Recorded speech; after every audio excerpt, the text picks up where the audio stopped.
반갑습니다. 한반도 평화경제회의 상임의장 김진양입니다. 김진양의 행복한 평화, 너무 쉬운 통일 이야기, 오늘 11번째 이야기입니다. 그간 10번의 강의가 있었습니다. 한번 보겠습니다.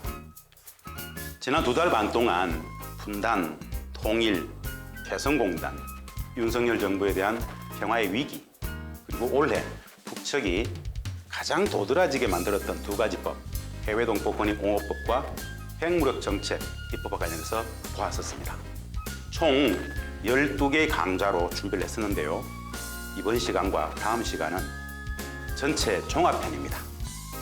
전체를 한번 쭉 정리하면서 분단, 통일, 북에 대한 통찰들을 가질 수 있는 그런 종합적 내용으로서 다가가고자 합니다. 이번 시간에는 한반도 분단 체제와 통일, 평화에 대한 여러 이야기들을 압축적으로 한번 담아 보았습니다. 시청자 여러분, 제가 늘 강조했던 한 가지가 있습니다. 문제 제기죠. 우리가 일상을 살아가는 이 분단 체제는 통일 교육을 하지 않았다, 하지 않고 있다라는 이야기입니다. 굳이 통일 교육이 필요한가라는 생각들도 가지시겠지만 말입니다. 사실은 이 통일 평화 교육은 우리 공동체의 건강, 기본에 대한 이야기입니다. 전쟁적 상태를 끝내고 분단을 넘어서 평화로 가고자 하는 과정이 통일의 과정인데요. 국민 불행의 구조적 근원인 분단을 살면서도 그 분단이 왜 되었는지, 통일의 과정, 절차, 방법은 어떻게 되는지, 국민의 행복의 물적 토대를 만드는 이 영역에 대해서 가르치지 않습니다. 오히려 분단 체제는 통일 교육을 하지 않고 어떤 교육을 했냐면요, 바로 분단 교육을 했습니다. 슬픈 이야기입니다. 사실은 이 영역을 전공하는 학자의 입장에서 분노스러운 영역이기도 합니다. 우리는 국민 불행을 계속 가르쳤습니다. 분단 교육이 과연 뭔가? 다른 것이 아닙니다. 분단 체제는 전쟁이 안 끝났습니다. 남북의 적대 관계가 유지되는 구조입니다. 이것을 끝내고, 전쟁을 끝내고 국민이 행복할 수 있는 평화로 나아가야 되는데, 분단 체제는 평화를 이야기하지 않습니다. 적대를 이야기합니다. 전쟁 심화의 이데올로기를 계속 만들고 있습니다. 국민 불행을 심화시키는 교육을 했다는 뜻입니다. 이 문제의식을 가지고 다시 한번 분단과 통일 문제를 보겠습니다. 분단 체제는 총체적인 통일 교육의 부재 상태였습니다. 오히려 적대, 불신, 정오, 반목, 질시, 폭력, 전쟁의 담론을 심화시켰던 국민 불행 교육을 했다라는 관점에서 우리가 전혀 몰랐던 영역에 대한 이야기, 분단부터 잠시 한번 보겠습니다. 제가 분단에 대해서 이렇게 설명을 했습니다. 분단 체제는 국민 불행의 구조적 근원이다. 우리 국가, 이 사회의 총체적 비정상의 근원이다. 물적 토대다라고 말씀을 드렸습니다. 왜 그런가? 가장 심각한 것은 이 분단은 거짓과 왜곡, 폭력의 역사로 점철되어 있습니다. 그러다 보니까 이 분단 정치사는 거짓과 허구의 무덤입니다. 그 거짓을 폭로하는 사람들은 폭압적인 억압으로서 다스렸습니다. 자, 그러면 그 분단에 대해서, 우리가 전혀 배우지 못했던 이 분단에 대해서 잠시 한번 본질에 대해서 들여다보겠습니다. 분단의 기원, 분단의 본질, 바로 이 외세라는 이야기, 제가 1강에서 말씀드렸습니다. 2차 세계대전 당시의 독일과 일본, 이 두 전범국가가 연찬회를 하는 모습입니다. 독일이 전범국가였기 때문에 연합국은 동독과 서독으로 분단시켰습니다. 전범국가에 대한 책임을 물었던 겁니다. 45년 2월 얄타회담에서 연합국은 전범국가 독일을 책임을 물어서 동독과 서독으로 분단시켰습니다. 똑같은 맥락과 이치대로라면 전범국가였던 일본을 분할했어야 되는 것이 맞지 않습니까? 그런데 그 일본은 분단되지 않고 우리 한반도가 분단되어지는 엄청난 비극을 맞이했습니다. 45년 7월 포츠담 회담에서 일본을 사분할하자라는 합의가 있었다는 사실 자체를 우리 국민들은 교육을 받아본 적이 없습니다. 누군가가 기만했습니다. 누군가가 속였습니다. 당연히 일본의 분할이 진행되었어야 되는데 일본은 분할되지 않고 한반도가 분단되어지는 비극에는 소위 말하는 외세, 이 국제정책 패권의 질서들의 기만과 거짓이 억압적 폭력이 동원되었다는 겁니다. 보겠습니다. 45년 2월 얄타에서는 독일 분할을 결정했습니다. 6월에 독일 분할 통치가 시작되었습니다. 45년 7월 포츠담 회담에서는 미영 중소의 일본 분할 점령이 합의가 되었습니다. 그런데 이 합의는 지켜지지 못했습니다. 8월 11일 미국은 한반도에 38선을 제안했습니다. 일본의 고시로 유키코 교수는 일본의 군부는 미국과 소련의 충돌 지점을 일본이 아닌 중국, 만주, 조선이 되도록 유도했다는 겁니다. 한반도의 38도선은 일본군이 꼽았던 가장 유력한 미소 대립 지점의 하나로서 38선이 제한됐다는 겁니다. 그 연장선에서 소련이 8월 9일 개전하고 스탈린으로 진격하고 운기를 점령하면서 홋카이도 상륙 문제가 시간 문제였습니다. 이 시기에 미국은 38선을 제안했던 것입니다. 우리는 이 영역을 배울 수가 없었습니다. 아직도 아무도 모릅니다. 분단체제는 그렇게 엄청난 거짓과 허구, 흑막의 역사, 이 땅을 살아가는 우리 국민들은 전혀 모르는 그 흑막의 역사가 이 안에 다 담겨져 있습니다. 국민은 국가의 주인입니다. 국민은 국가의 목적입니다. 국민은 정치의 목적이기도 합니다. 그런데 이 대한민국을 살아가는 우리 국민은 이 분단체제로부터 아무도 자유롭지 못하지만 분단의 기원, 분단의 본질 과정에 대해서는 전혀 들어본 바가 없습니다. 이것이 비극입니다. 인식의 부재, 문제의식의 부재. 이미 45년 2월 얄타 회담의 결정 당시, 독일 분할 결정 당시에 일본은 이미 다음 차례는 자신들이 분단된다는 것을 알고 엄청난 정치 공작을 했습니다.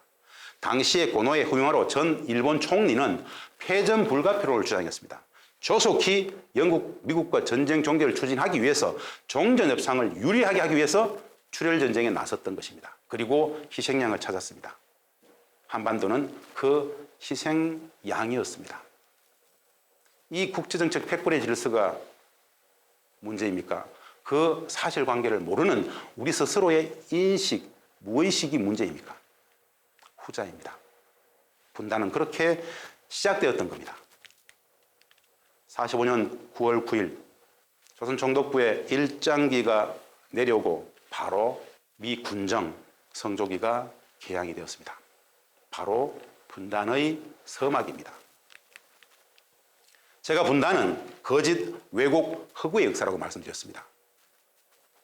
모스크바 3상회의에 대한 왜곡, 저는 이것을 소위 말하는 분단체제를 만들기 위한 엄청난 거짓을 동원했던 최초의 큰 사례로 봅니다.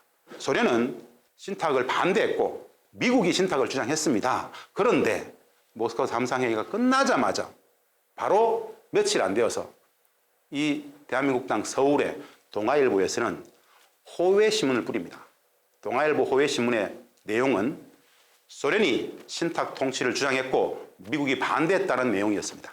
우리는 그 내용을 모든 학교에서 그렇게 그대로 배웠습니다. 역사에는 엄청난 왜곡이죠.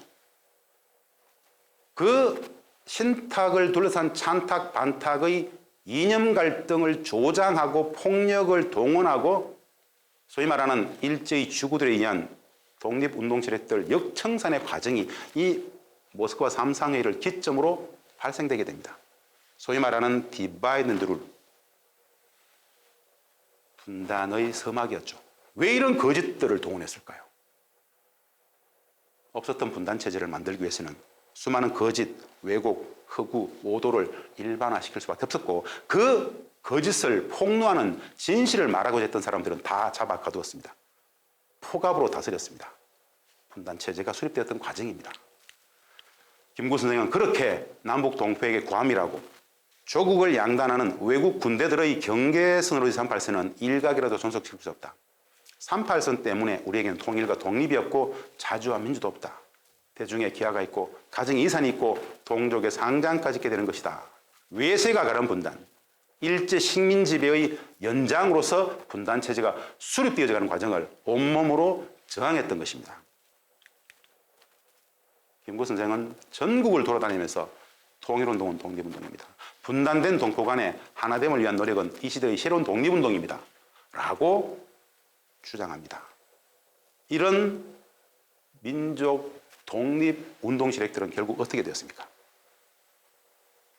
일제가 물러간 자리에 그 일제가 35년간 키웠던 일제의 사냥개, 일제의 죽은 옷을 했던 그 해방된 땅에서 민족의 배신자들이었기 때문에 청산의 대상이 되었어야 될 그 일제의 주구들은 오히려 분단체제를 수립하는 과정에서 독립운동 세력들을 거세하고 그들이 분단체제의 권력이 되었습니다.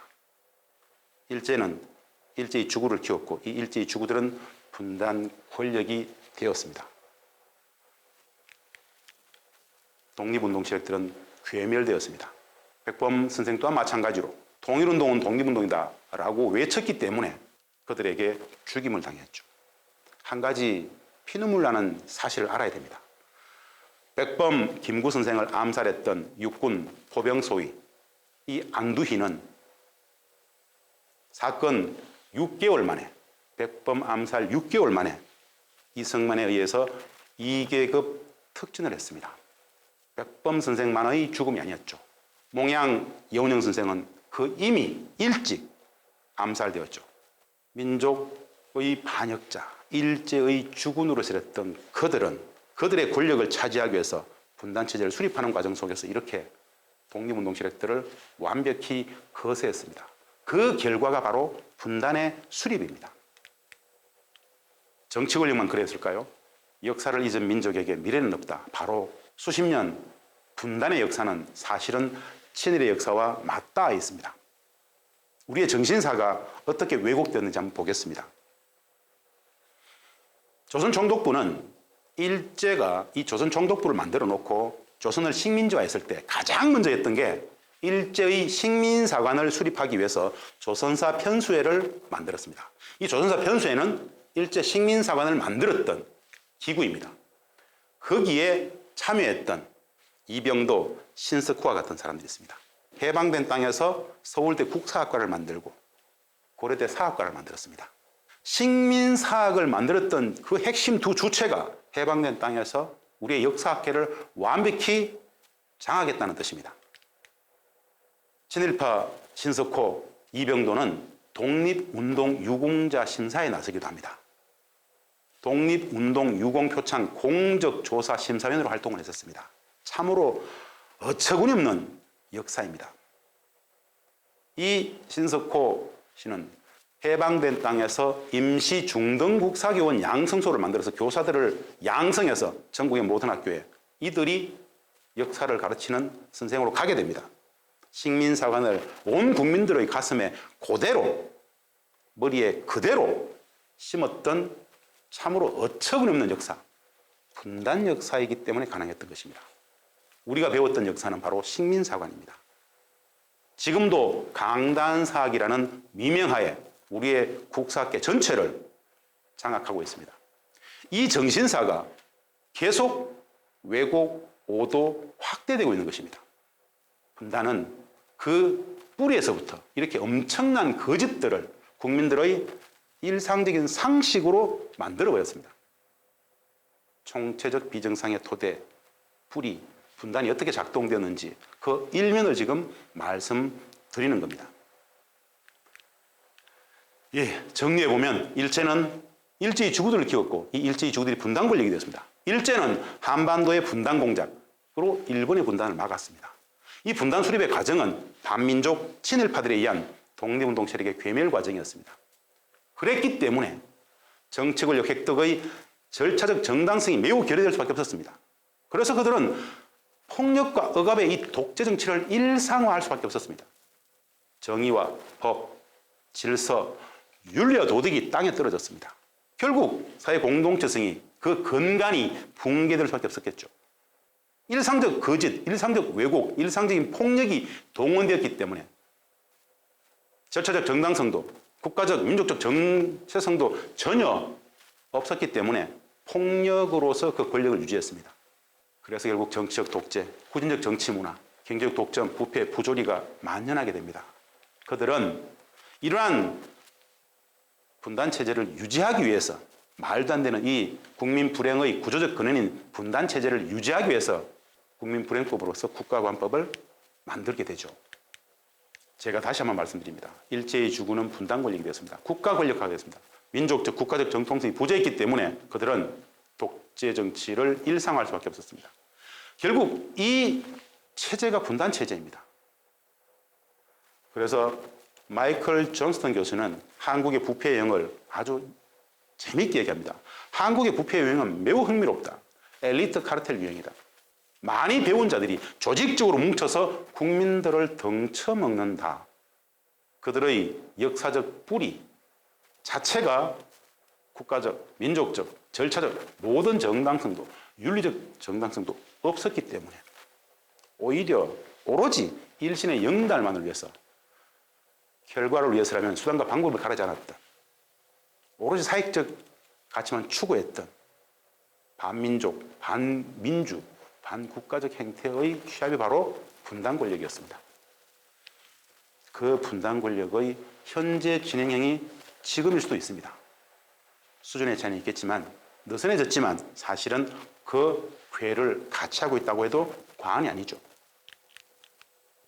우리의 이 역사 청산이 안 된 부분하고 가장 극명하게 대비되는 게 바로 프랑스죠.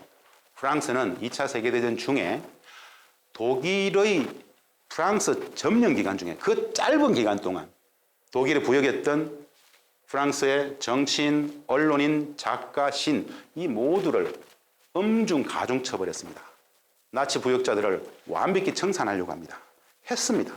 그래서 샤를 드골 대통령은 프랑스가 다시 외세의 지배를 받을지라도 또다시 민족의 반역자가 나오는 일은 없을 것이다 라고 강하게 이야기했었죠. 알베르 까미는 어제의 범죄를 벌하지 않는 것, 그것은 내일의 범죄에 용기를 주는 것과 똑같은 어리석은 짓이다. 공화국 프랑스는 관용으로 건설되지 않는다.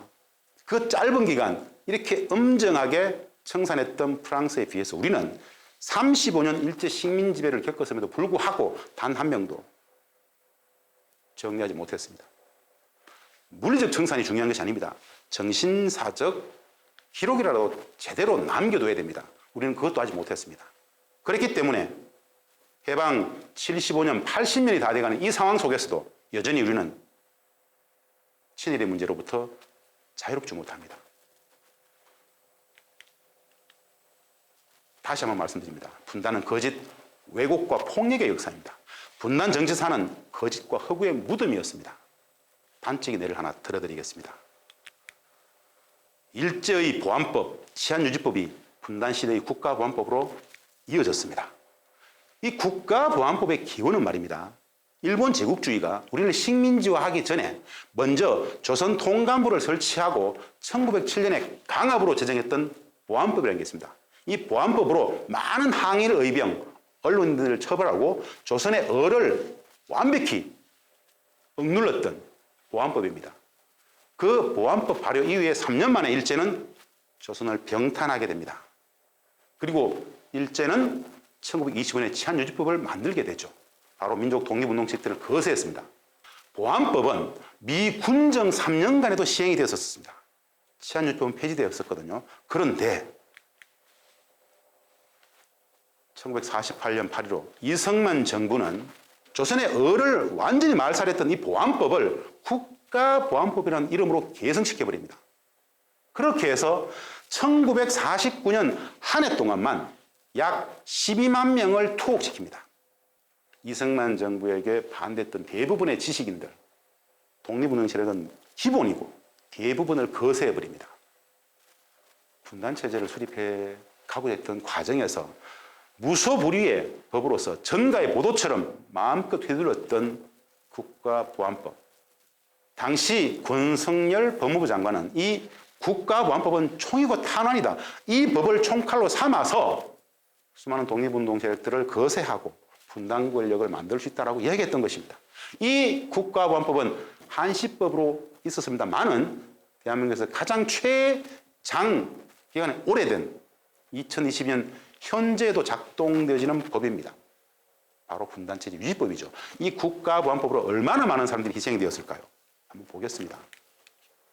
분단체제가 유지되는 과정이죠.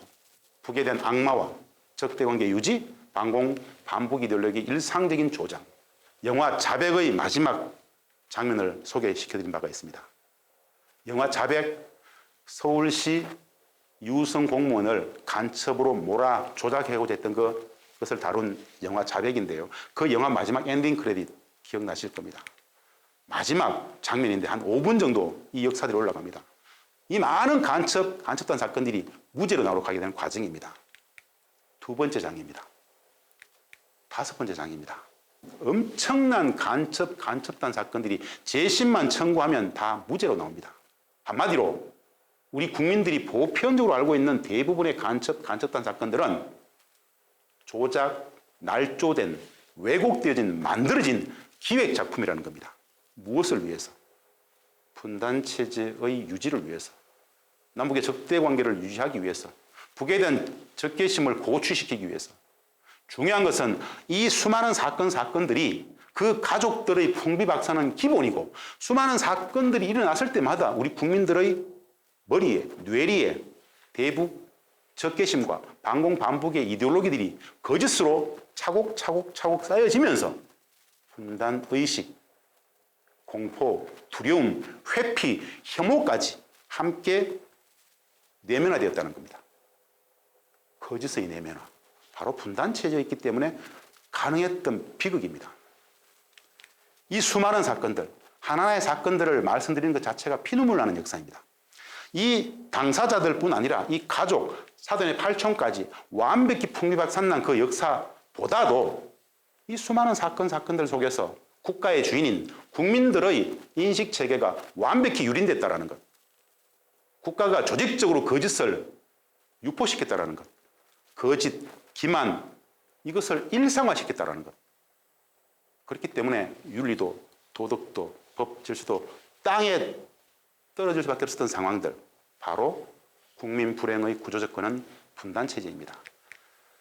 별도로 이 하나하나의 사건들을 제가 말씀드리지 않겠습니다. 비극, 분단체제가 말도 안 되게 유지되는 과정 속에서 동원되어졌던 거짓들입니다. 참으로 어마어마한 역사이죠. 분단정치사는 이렇게 거짓의 역사입니다. 지금도 현재 진행형입니다. 분단체제를 유지하는 악법, 헌법의 악법, 국가보안법으로 자행되어지는 비극들입니다. 현재도 여러 많은 재심 사건들이 진행 중입니다. 예전에는 일본 유학생들, 그리고 국내 민주화운동 세력들, 이제는 탈북자들이 이 간첩 조작 사건의 주요 타깃입니다. 거짓의 체제를 떠받들기 위해서 지금도 악용되고 있는 국가보안법에 대해서 말씀을 드렸습니다. 총체적 비정상이 그는 토대 분단. 알면 알수록 분노가 치미는 분단체제인데요. 분단은 땅만 가른 것이 아닙니다. 사람도 가르고 가족도 가르고 공동체도 왜곡하고 분열시켰습니다. 역사도 민족의 정신사도 왜곡하고 갈라놓았습니다. 현재 진행형입니다. 사람들의 생각도 세계관도 가두고 변질시켰습니다. 30년 일제 식민 지배가 현재 진행형으로 작동되고 있다는 것. 일제 식민 권력의 온전과 확대. 전 분야에 걸쳐서 우리의 후대들에게, 우리의 학생들에게, 우리의 미래 세대들에게 진, 선, 미, 윤리, 도덕을 온전히 제대로 가르칠 수 있을까요? 정신사를 제대로 정립시켜야 됩니다. 시청자 여러분, 분단을 이렇게 꼭 좀 정리하고 싶습니다. 문제의 본질을 좀 봤으면 좋겠는데, 분단의 본질입니다. 분단의 본질은 남북의 적대 관계가 본질적 성격입니다. 전쟁 상태, 즉 휴전협정 체제 속에서 아직도 전쟁이 끝나지 않았습니다. 적대 관계가 유지되고 있다는 남북의 적대 관계가 분단의 본질적 속성으로서 모든 불행의 근원으로 작동되어지고 있는 건데요. 이런 질문을 한번 던져볼 수 있습니다. 남과 북, 우리는 왜 싸우는가 도대체? 왜 적대하고 왜 정오하고 왜 혐오하는가? 적이기 때문에 그렇습니다. 상호 적이기 때문에. 남과 북은 5천년 한 민족, 한 공동체, 한 형제 자매였는데 적이라고 이야기합니다. 왜 북은 적일까요? 말씀드린 바와 같이 전쟁 중이기 때문에, 공식적으로 전쟁을 못 끝낸 전쟁 상태이기 때문에 북은 적입니다. 근본 질문입니다. 북이 적이기 때문에 전쟁 중일까요? 아니면 전쟁 중이기 때문에 북이 적일까요? 전쟁 중이기 때문에 북이 적인 것입니다. 이제 우리는 문제의 본질을 다 봤습니다. 그러면 단순합니다. 모든 비정상의 근원인 적대 관계를 끝내기 위해서는 전쟁을 끝내면 됩니다. 종전을 하면 됩니다. 종전선언. 매우 심플한 겁니다. 우리는 한국 전쟁의 당사자였던 중국과도 친구가 되었습니다. 관계 정상화를 했습니다. 92년 한중 관계 정상화를 하면서 30여 년간 친구가 되었습니다. 남북이 왜 전쟁을 못 끝내겠습니다? 형제 자매, 민족, 동포가 될 수 있는 겁니다. 북측과 종전 관계 정상화 하면 됩니다. 종전을 반대한다는 것은 적대적 분단 체제를 유지하겠다는 전략입니다. 2018년 4.27 판문점 선언에서 문재인 대통령님과 김정은 국무위원장은 올해 안에 종전선언하고 평화협정을 체결하자라고 약속을 했습니다. 그 약속은 합의는 지켜지지 못했습니다. 실천되지 못했습니다. 트럼프 대통령, 미국의 반대. 남북의 최고 지도자가 종전 평화협정을 합의하는데 왜 미국은 반대할까요? 분단의 기원, 분단의 본질, 외세, 국제정책 패권의 질서, 그 외세에 대해서 늘 염두에 두시기 바랍니다. 전쟁을 끝내는 것은 국민의 기본권입니다. 행복 추구권, 평화는 국민 행복의 기본 물적 토대입니다. 어떻게 70여 년 전쟁적 상태를 계속 방치한다란 말입니까? 분단 체제의 모든 불합리, 모순이 이 전쟁 체제에 기인한다는 것을 잊지 마십시오. 전쟁은 최소한 끝내야 되는 것입니다. 시청자 여러분, 통일에 대한 이해와 관련해서 제가 드리고 싶었던 이야기는 기본적으로 통일의 개념, 과정, 절차에 대한 이해였습니다. 통일은 사건이 아닙니다.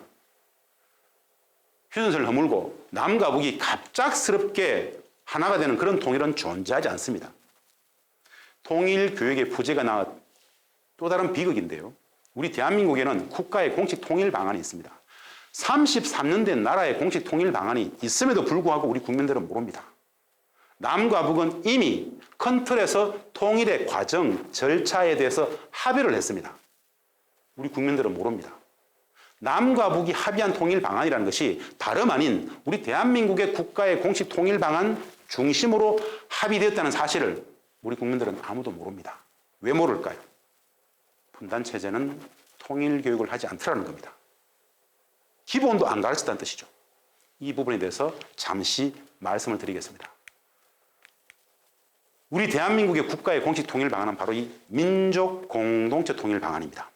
89년 9월 노태우 대통령이 국회에서 한민족 공동체 통일 방안으로 선포를 했습니다. 이후 김영삼 정부에서 한민족 공동체 통일 방안을 민족 공동체 통일 방안으로 한자를 빼버렸습니다. 중요한 것은 이 민족 공동체 통일 방안이 이야기하는 통일의 개념 과정은 말입니다. 통일이 수십 년간의 오랜 평화의 과정이라고 설명하는 것입니다. 우리는 뇌리 속에 통일을 갑자기 남과 북이 체제가 완벽히 하나 되는 통일들을 상정하는데 그런 통일은 존재하지 않습니다. 민족 공동체 통일 방안은 1단계 화해 협력을 수십 년 하다가 2단계 남북연합 가서 또 수십 년 하다가 비로소 완전 통일로 나아간다고 이야기를 합니다. 1단계 화해 협력은 다른 게 아닙니다. 남과 북이 상호 체제와 제도의 다름에 대해서 인정을 해주고 상호 존중하고 인적 교류하고 사회문화 교류하고 휴전협정을 종전 평화협정으로 대체하고 미국과 북이 관계 정상화하고 이 과정 전체를 화해 협력의 단계로 봅니다. 수십 년이 걸릴 겁니다. 화해 협력의 단계에서 가장 중요한 한 가지는 상호 인정하자는 겁니다. 체제와 제도의 다름을 인정해 줘버리면 상호 존중받을 수 있다는 겁니다. 이 전쟁 상태가 완벽히 끝난 화해협력을 끝내면 다음은 남북연합으로 가자는 겁니다. 남북 두 국가, 두 체제, 두 정부가 그냥 연합하는 것입니다. 남북 정상회의, 남북 강요회의, 남북 평의회와 같은 세계의 회의체를 운영하면서 장기적인 나라의 통일 문제를 협의케 하는 것. 이게 남북연합입니다. 이 남북연합을 또 수십 년 하다가 완전 통일, 우리 국민들이 생각하는 그 완전 통일은 화해협력, 남북연합 수십 년 이후에 이제 하나로 합쳐도 아무런 문제가 없다고 판단했을 때, 그때 그 시대를 살아가는 후대들이 자유로운 선거를 통해서 완전 통일을 결정하게 하자는 겁니다. 결국 수십 년간 이 통일이란 것은 남과 북의 평화공존, 평화번영, 평화의 오랜 과정, 평화로 존재한다는 뜻입니다. 평화가 사실은 통일입니다. 분단의 본질적 속성이 뭐였습니까? 적대관계, 전쟁이었죠. 통일의 본질적 속성, 과정은 바로 평화라는 겁니다. 분단을 극복하고 통일을 지향한다는 이야기는 전쟁을 종식시키고 평화를 구현한다는 이야기입니다. 전쟁을 원하십니까? 평화를 원하십니까? 평화를 원한다면 우리 모두 통일을 원하는 것입니다. 통일의 본질 자체가 수십 년간의 평화의 과정이기 때문에 그렇습니다. 그런데 이 과정은 남과 북이 무궁번영하는 어마어마한 진짜 엄청난 민족의 대번영을 가져다 줍니다. 70년 적대적 분단체제 속에서 서로가 묶여 있었습니다. 그런데 화해하고 친하게 되면서 남북이 경제협력을 하는 순간 전 세계가 가장 주목하는 폭발하는 경제적 대폭발의 물적 토대를 평화경제에서 만들 수 있습니다. 우리는 개성에서 이미 해봤습니다. 평화와 번영이 담보되는 그 길을 우리는 왜 거부합니까? 누구를 위한 분단입니까? 누구를 위한 전쟁 상태의 유지입니까? 최소한 우리 국민들의, 우리 국익은 아닙니다. 외세, 국제정책 패권의 일서, 그 외세. 국제정치는 자국의 국익이 절대선입니다. 그들은 그들의 국익을 위해서 전쟁도 했고 식민지도 삼았고 한반도의 분단도 획책했습니다. 이제 이 본질을 들여다본다라면 우리가 우리의 국익을 위해서, 대한민국의 국익을 위해서 대한민국의 국익 중심의 외교를 해야 됩니다. 바로 남과 북이 손을 맞잡고 화해 협력으로 나아가는 과정입니다. 자, 우리 통일부 홈페이지에는 이렇게 민족 공동 통일 방안을 설명하는 오랫동안 설명을 했었습니다. 홈페이지에는. 국민들이 모른다는 것. 통일 교육이 진짜 필요하다는 말씀을 드려봅니다. 남북 간의 통일 방안 합의는 다른 게 아닙니다. 2000년 6.15 공동선언 2항입니다. 남과 북은 나라의 통일 문제를 남측의 연합제안과 북측의 낮은 단계의 연방제안이 서로 공통성이 있다고 인정하고 이 방향에서 통일을 지향시키기로 하였다. 바로 6.15 공동선언 2항에서 남과 북은 1단계 화해협력을 거쳐서 2단계 남북연합까지 가보자라고 합의를 했다는 사실입니다. 합의를 실천하면 됩니다. 매우 심플합니다. 어려운 게 아닙니다. 약속은 지키고 합의는 실천하는 것. 현재의 위기를 평화의 기회로 만들어갈 수 있는 핵심 중의 핵심은 다른 게 아닙니다. 약속을 지키고 합의를 실천하는 것입니다. 6.15 공동선 2항의 합의입니다. 꼭 이 말씀을 드리고 싶었습니다. 우리 국민들의 뇌리 속에서 반통일 의식을 강요했던 거짓 담론, 바로 통일비용론은 거짓입니다. 통일비용론은 완벽한 반통일론인데요. 수십 년간의 오랜 평화의 과정에 이렇게 통일비용론이 들지 않습니다. 통일비용론의 고전적인 개념은 다른 게 아니고요. 북한의 붕괴를 상징합니다. 북한이 붕괴했을 때 북한 주민 2,500만 명의 생활, 살림살이, 사회복지를 우리가 다 책임지는 상황, 이것을 상징하고 있는 것이 바로 통일비용론입니다. 말도 안 됩니다. 거짓 담론입니다. 우리 국가의 공식 통일 방안인 민족 공동 통일 방안은 북한의 붕괴를 상징하지 않습니다. 오히려 상호 존중하자고 이야기를 합니다. 체제와 제도의 다름과 차이에 대해서 다름과 차이로 인정해 주는 것, 남북의 차이와 다름을 굳이 옳고 그름이니 맞고 틀림이니 선과 악이니 이런 이분법적 흑백 논리로 재단하지 않으려는 마음, 그 상호 존중의 마음이면 이미 평화가 시작되고 그 상호 존중의 마음으로 통일도 완성된다라는 이야기, 민족 공동체 통일 방안의 이야기입니다. 그런데 그것을 부정하고 북한의 붕괴를 상정해서 흡수 통일하겠다라는, 전쟁을 통해서 먹어버리겠다는 이 담론은 거짓 담론이고 국민을 굉장히 불행하게 만드는 담론입니다. 왜? 여러분, 전쟁을 통해서라도 통일해야 됩니까? 말도 안 되는 이야기입니다. 이 거짓 담론을 누가 주도적으로 우리 국민들에게 유포시켰을까요? 일본입니다. 일본입니다.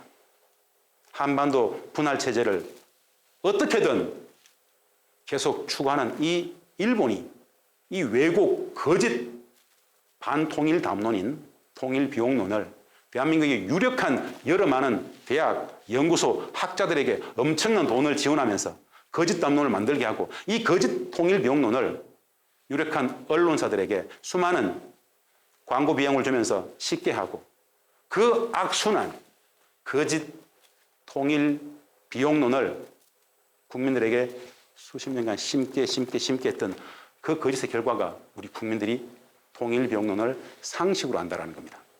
결국 이 통일 비용론을 통해서 통일에 반대하는 반통일 담론으로 작동되어졌다는 겁니다.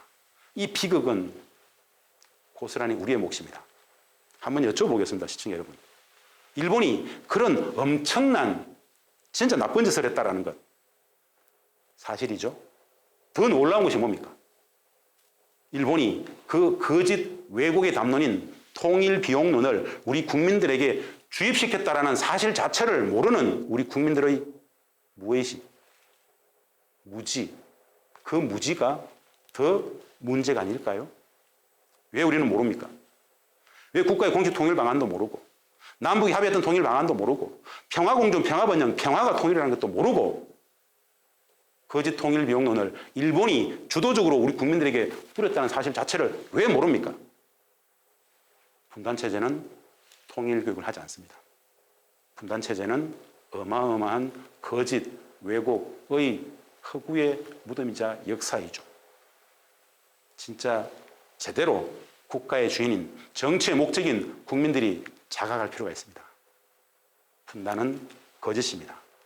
분단을 끝내고 평화로 통일로 나아가는 과정이 오롯이 국민들이 실질적인 참 주인이 되어가는 민주주의를 만들어가는 과정이라는 것들 기억할 필요가 있겠습니다.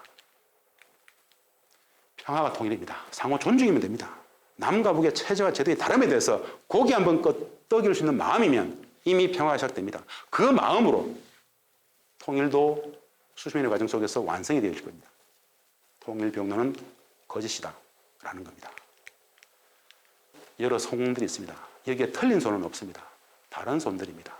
마주 잡은 손이 아름다운 손이겠죠. 남과 북이 함께 손을 마주 잡는 것, 남과 북의 마주 잡는 손을 끝끝내 반대하고 왜곡하고 오도하는 사람들이 있습니다. 전쟁을 끝내고 평화로 나아가자는 이야기를 절대 안 된다고 이야기합니다. 말이 아니죠. 참으로 말이 아닙니다. 전쟁은 끝내고 평화로 나아가야 되겠죠. 국민 행복의 기본 조건입니다. 자, 통일의 공식을 저는 0.5 플러스 0.5가 1이 되는 과정이라고 봅니다. 우리는 통일의 공식을 써보라 그러면 보편적으로 1 더하기 1은 2 내지는 1 더하기 1은 3, 10 이렇게 쓰는데요. 분단 속에서 남과 북은 온전한 자연수 1이 되지 못합니다. 불완전체 0.5, 0.5가 온전한 자연수 1을 만들어가고 더 큰 1로 나아가는 과정이 저는 평화와 통일의 공식이라고 봅니다. 6.15 공동선언이 있었습니다. 14선언이 있었습니다. 4.27 판문점 선언이 있었습니다. 9.19 평양선언이 있었습니다. 그 이전에는 1991년 남북기본합의서, 1972년 7.4 남북공동성명이 있었습니다. 이 많은 엄청난 합의들, 이제 더 이상 남북 간에 특별한 정상 간 합의를 하지 않아도 됩니다. 실천만 하면 됩니다. 실천. 현재 이 평화의 위기는 약속과 합의가 실천되지 못했기 때문에 온 위기입니다. 남북관계 실패의 원인은 다른 게 아닙니다. 4.27과 9.19의 어마어마했던 약속과 합의들을 실천하지 못했기 때문에 온 위기입니다. 약속을 지키고 합의를 실천하면 평화적 남북관계는 복원됩니다. 이미 6.15, 14, 4.27, 9.19 어마어마한 합의들이 있습니다. 잘 생각해 볼 필요가 있습니다. 6.15 14는 누가 부정했습니까? 4.27과 9.19의 약속과 합의는 왜 우리는 지키지 못했습니까? 불평등 한미관계, 여러 다양한 객관적 조건들이 있습니다만은 중요한 것은 우리들 스스로의 인식의 오류, 우리들 스스로의 인식의 한계, 무지가 약속과 합의를 지키지 못했던 가장 큰 원인 아니었을까요? 4.27과 9.19의 남북 최고 지도자 간의 합의를 미국이 반대했기 때문에 실천하지 못했다라고 얘기한 것은 매우 기회주의적인 변명입니다. 분단의 역사, 분단 체제는 통찰, 남북미 관계에 대한 통찰, 북미 관계에 대한 통찰, 그 통찰, 인식의 실패가 결국 정책 실패로 나아갔습니다. 그런데 이 평화정책의 실패는 국민 기본권 전체를 유린할 수 있습니다. 진짜 과학적인 인식이 필요합니다. 저는 통일의 본질을 이미 말씀드렸습니다. 평화라고 얘기했습니다. 만남을 통한 평화가 필요합니다. 통일은 사람이, 가족이, 공동체가 자유롭게 만나는 것입니다. 70년 전 헤어졌던 이산가족들이 다시 만나서 따뜻한 밥 한 끼를 나누는 것. 그것이 평화고 그것이 통일입니다. 통일은 거창한 것이 아닙니다. 역사와 민족의 정신사가 올곧게 제대로 정립되는 것. 우리들의 생각, 세계관도 정상화시키는 것. 우리 아이들에게 진, 섬, 미, 윤리와 도덕을 온전히 제대로 가르칠 수 있는 것. 비정상의 분단을 정상의 평화와 통일로 만들어가는 과정과 맞물려 있습니다. 평화와 통일은 남북의 정상회담만이 아닌 사실은 남과 북의 동포들이 사람들이 만나면 그것이 평화고 그것이 통일입니다. 우리는 개성공단에서 남과 북이 14년간 이미 같이 지내봤습니다. 6만의 남북의 노동자들이 함께 섞여서 14년간 생활해 봤는데 똑같은 결론입니다. 만나보라.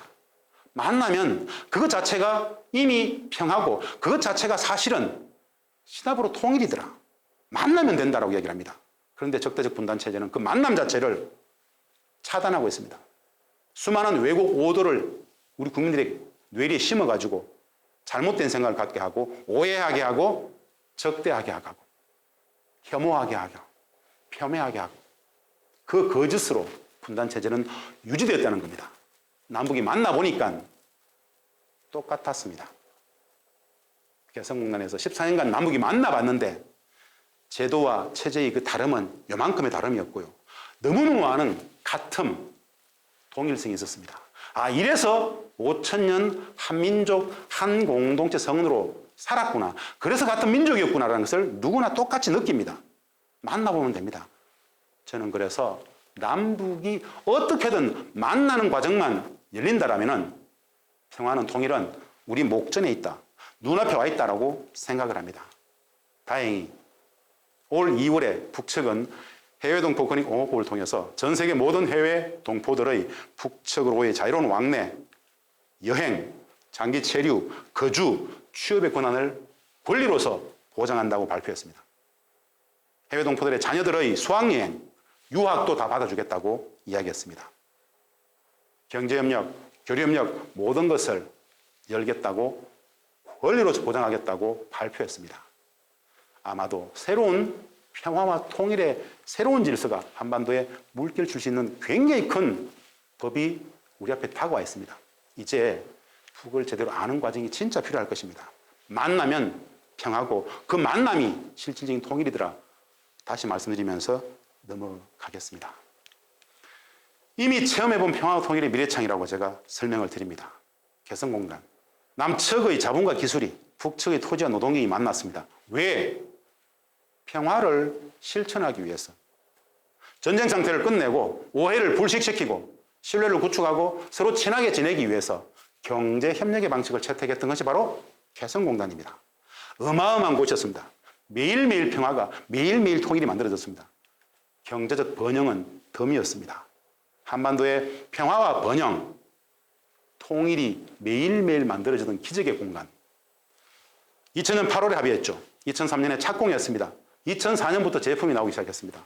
2016년 닫힐 때까지 14년간 개성공단은 이미 우리가 먼저 체험해본 평화와 번영, 통일의 미래 창이었습니다. 다른 것보다 그곳에서 남과 북이 어떻게 어울렸는지 한번 보겠습니다. 북측 노동자들이 아침에 출근하는 모습입니다. 5만 5천 명의 북측 노동자들이 출근했습니다. 함께 남측 주재원들과 생활을 했습니다.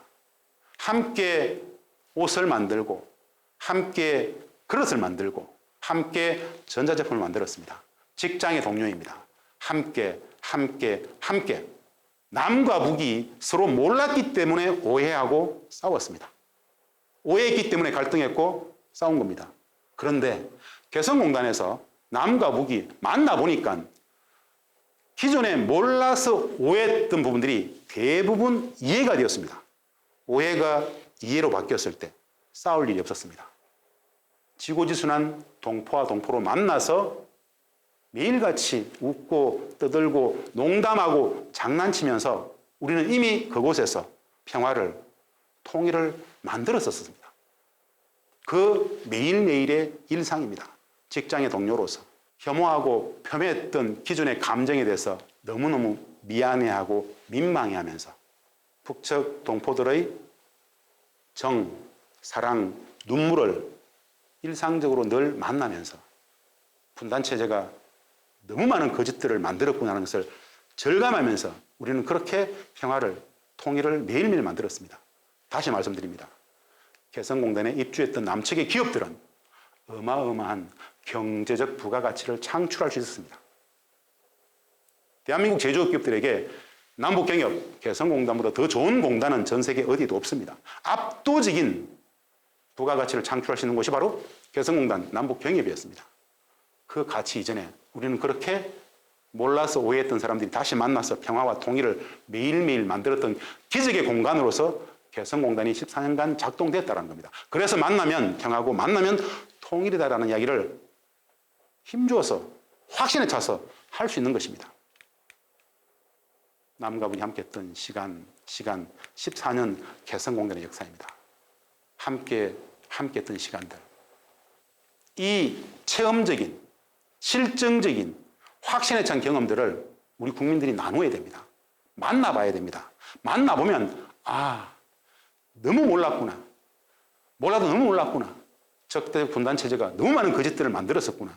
거기에 우리가 완전히 현혹되어 있었구나를 확인할 수 있는 것. 그래서 만나면 평화고 만나면 통일입니다.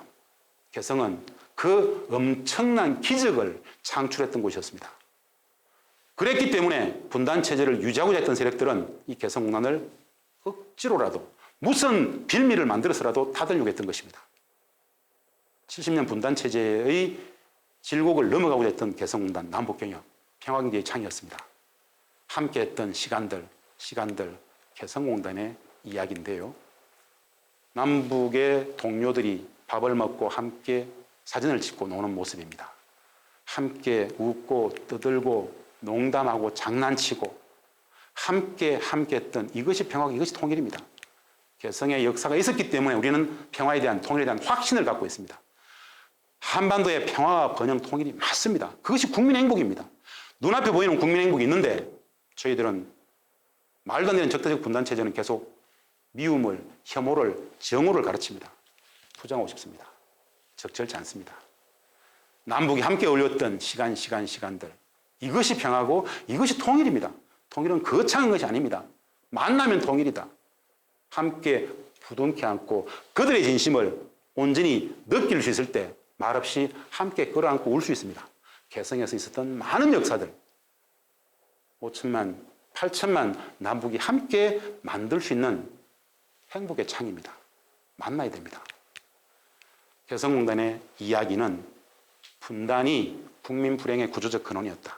평화가, 통일이 실질적인 국민 행복을 만들어내는, 신압으로 만들어내는 장이었다는 것을 실정적으로 체험했던 공간으로서 설명을 드리는 겁니다. 남북경협은 어마어마한 가치를 창출합니다. 이 남북경협, 평화경제의 주요 영역들을 제가 한번 소개해 드립니다. 개성공단 같은 남측의 자본과 기술이 북측의 토지와 노동력이 만나는 것뿐 아니라 북측의 엄청난 지하자원이 남북의 자원협력을 통해서 상품화될 때의 그 부가가치는 상상을 초월합니다. 북측은 세계적인 자원국가입니다. 분단체제 속에서, 전쟁 속에서 이런 부분들이 전혀 개발되지 않았습니다. 남북이 자원협력을 하게 되면 이것만으로도 압도적인 국가 경쟁력, 산업 경쟁력을 담보할 수 있습니다. 이전과 전혀 다른 위치에서 세계 경제에 진출할 수 있습니다. 남북 공인. 두 번째, 북측의 경제특구 건설. 북측은 27개의 경제특구 건설을, 관광특구를 이미 제안해 놨습니다. 설정해 놨습니다. 누가 만들겠습니까? 남북이 산업혁명을 통해서 이걸 같이 만들면 그 시너지 효과는 차원이 다른 70년간 분단 경제 속에서 묶여 있었던 그 가능성들이 폭발해 버릴 것입니다. 세 번째, 북측의 철도, 도로, 항만, 국가 애소시 건설 사업 시장 규모는 얼마나 될까요? 80년대 중동 특사하고 비교할 수 있을까요? 수백 배, 수천 배의 효과가 있을 겁니다. 북측은 70여 년 전쟁 상황 속에서 온전히 전 국토를 균형 발전시키지 않았습니다. 엄청난 산악지대가 있습니다. 그것을 전쟁이 끝난 평화로 만들어가는 과정 속에서 어마어마한 수요가 생깁니다. 마찬가지 전력, 통신, 발전 설비 등 이 분야는 어떨까요? 북측의 도시건설, 정비 및 주택건설, 현대화 사고는 어떨까요? 분단체제 속에서 우리는 섬나라 경제에 있었습니다. 대륙과 해양을 이어내는, 태평양과 유라시아를 이어내는 해륙 경제를 통한 물류혁명의 경제적 가치와 산업혁명의 시너지는 어떨까요? 상상 초월입니다. 무엇보다도 한반도 종단철도를 가지고 TCR, 중국 횡단철도, TSR, 시베리아 횡단철도, TMR, TMGR, 전 중동과 중앙아시아를 거쳐서 유럽으로 나아가는 그 철도의 경제학. 저는 꿈꾸는 게 있습니다. 우리가 가는 수에 수백 배, 수천 배의 유럽에서, 중동에서, 중앙아시아에서, 중국에서 한반도로 몰려올 것입니다. 부산은, 목포는, 여수는 태평양의 관문입니다. 그들에게는 극동 태평양의 관문인 이 한반도로 몰려오게 될 것입니다. 사람과 사람이, 동서양의 수많은 사람들이 넘쳐나는 땅, 한반도, 대륙과 해양의 해륙 경제가 만들어내는 기적이 될 것입니다. 그러면 그 와중에 신압으로 이 한반도의 국가적 위상은 어느 정도 될 것 같습니까? 상상만으로도 엄청난 대폭발이 가능해집니다. 남북연계 국제평화관광은 어떨까요? 백두산과 한라산을, 금강산과 설악산을 평화와 통일의 과정 속에서 만나게 될 엄청난 경제적 가치들입니다. 상상만으로도 우리는 어마어마한 세상을 만들 수 있습니다. 이 동북아시아를 거꾸로 그려봤습니다. 지중해의 정중심에 이탈리아가 있는 것처럼 동북아시아의 정중심에 우리 한반도가 있습니다. 남과 북이 지정학의 감옥을 지경학의 바다로 바꾸면 됩니다.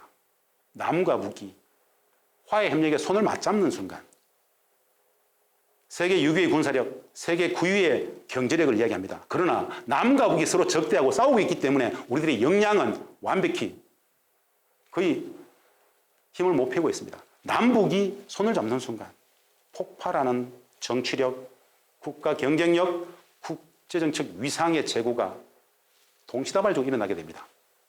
우리가 생각하는 평화, 번영, 통일은 지정학의 감옥을 지경학의 바다로 바꾸는 것, 즉 남과 북이 손을 맞잡는 순간 모든 것이 기적처럼 가능해집니다.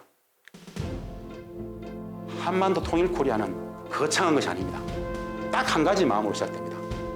굳이 선과 악으로, 옳고 그름으로, 맞고 틀림으로 이분법적 흑백놀이로 재단하지 말고 다름과 차이를 봐줄 수 있는 상호 존중, 상호 인정하는 마음. 우리가 존중받기 위해서 상대방을 존중하는 그 마음 한 자락이면 남과 북은 지금 당장 평화를 만들 수 있습니다.